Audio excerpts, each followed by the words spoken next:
You're listening to the Play Therapy Podcast with Dr. Brenna Hicks, your source for centered and focused play therapy coaching. Hi, I'm Dr. Brenna Hicks, the Kid Counselor. This is the Play Therapy Podcast, where you get a master class in child-centered play therapy and practical support and application for your work with children and their families. In today's episode, we are doing another Session Savvy series episode, and this one is saying okay in the playroom.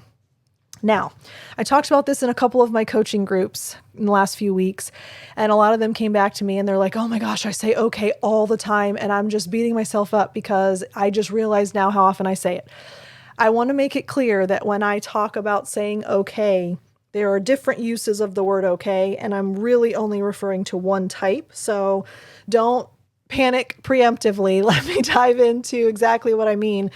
And then you can assess how frequently you might say the word okay. So here's what will happen. A child says, I want to paint the planets. If we say, okay, that sounds like permission giving. Versus a child says, you're going to be the cop and I'm going to be the robber and you have to put me in jail. And we say, okay, you're going to be the cop, I'm going to be the cop, and you're going to be the robber. Okay, in that scenario, is acknowledgment of understanding. Do you see the difference? I want to make it really clear before I even dive into this, because I realized that when I said we shouldn't say okay in the playroom, everyone started going, oh my gosh, I basically can't open my mouth now. So I needed to distinguish between those two. Here's the significance of why we don't want to say okay in the permission-giving sense. So when a child declares something, explains something, says they have a plan, says that they are going to do something, if we say, okay, or I'm going to go throw this away, okay, I'm going to see if I can build this tower 38 blocks tall, okay, what that communicates inadvertently and often in our lack of awareness, that sounds like we are giving permission or somehow agreeing that that's okay. And that really kind of undermines the entire principle of child-centeredness. Because the premise is that the child is in charge, the child gets to choose what happens, and that they are able to work on anything that they choose to work on. And therefore, when they're planning what they're going to do in the session, if we say, okay, as if we're satisfied with that plan, it can create a dynamic where they feel like they have to check in with us, or they have to seek permission, or they have to make sure that we're in agreement, or they do that eye look where they're waiting for us to nod and smile. All of those are the ways that kids are wired to make sure that what they want to do is okay, because this is their life. Outside of the playroom, they have to make sure that anything they want to do is going to be acceptable. And the kids that don't check to make sure that what they want to do is acceptable are the kids that are viewed as the dysregulated, impulsive, ADHD. They just bounce all over the place and they're crazy. And in either scenario, we have negative perception of those kids. The child-centered playroom is full autonomy, full liberty, full freedom. You choose, you decide, you're in charge, you're the boss, do the work that you need to do. And by going, okay, when a child decides they're going to work on something, it can be very accidentally interpreted as you've declared that that's fine, which means, conversely, you could have declared that it wasn't. Oh, I don't think that's okay. Oh, I don't think that's a good idea. Oh, do you really want to do that? Now, hopefully we would never say that. Lord willing and the creek don't rise. You all are veteran listeners enough now that you would know that wouldn't be the way we would respond. But notice that the child might be wondering if you would say that, because that's how everyone else responds in the child's world. And therefore, if you say okay, you might say it's not okay. Let's go back to limit setting. Let's go back to why we set neutral limits the way that we do, why we word it the way that we do. We spend a lot of time on the significance of words when we set limits. Why? Because they have to be neutral.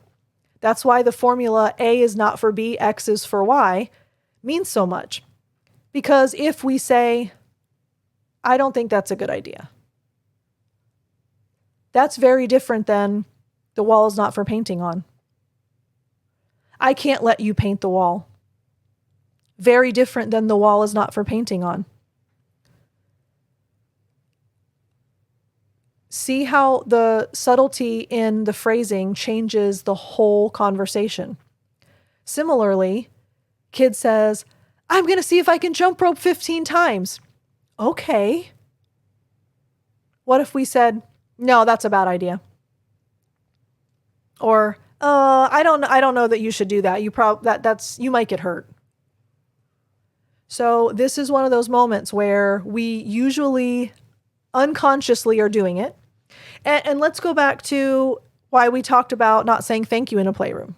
This is a very similar idea here, because thank you is polite and courteous and socially acceptable ways that we would interact with people. So is saying okay.